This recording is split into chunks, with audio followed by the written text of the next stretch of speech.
अमित शाह जी, आप हमेशा की तरह बड़े झूठ के पुलिंदे सदन में बोलकर चले गए, लेकिन क्योंकि आपने इस बार फिर से कश्मीरी पंडितों के दर्द और उनकी वेदना पर अपनी घिनौनी राजनीतिक रोटियां सेकी, तो आपकी कलई खोलनी और आपके झूठ की कलई खोलनी जरूरी है।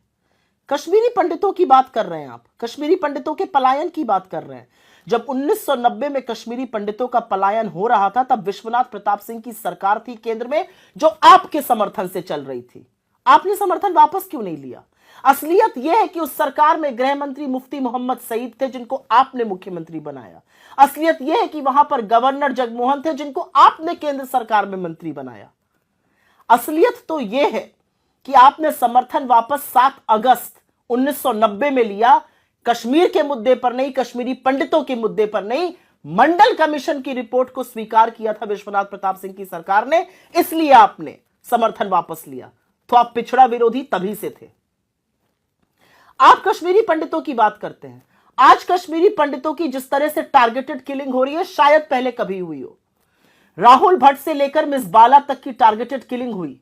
कश्मीरी पंडित आपसे मिलने के लिए बेचैन रहे, आज भी धरना और अनशन पर बैठे हैं। उन पर लाठियां बरसाने का, उनको करंट के तार लगाने का काम आपकी सरकार ने किया। क्यों नहीं उनको सुरक्षित रख पाए? हमने तो 3000 घर बनाए, उनको आपने बेघर कर दिया। हमने तो लोगों को नौकरियां दी, और आज हालात ऐसे हैं कि कश्मीरी पंडित जम्मू में रहने को मजबूर है। वो कश्मीर अपनी नौकरियों पर नहीं लौट पा रहे हैं क्योंकि टारगेटेड किलिंग हो रही है। यह है आपकी सुरक्षा। कश्मीरी पंडितों से हटकर बात करते हैं शांति की। आपने कहा 370 के बाद शांति हो गई। अगर 370 के बाद शांति हुई तो 157 सुरक्षा कर्मियों की और आर्मी के जाबाजों की उस शहादत के बारे में आप क्या कहिएगा, जो बार बार एम्बुश में रजौरी, पुंछ, अनंतनाग, तमाम ऐसी जगहों पर उनकी शहादत हुई। लेकिन एक नया पैटर्न हमने देखा कि 2021 के बाद से प्रधानमंत्री और आपने श्रद्धांजलि और संवेदना का एक भी शब्द बोलना बंद कर दिया।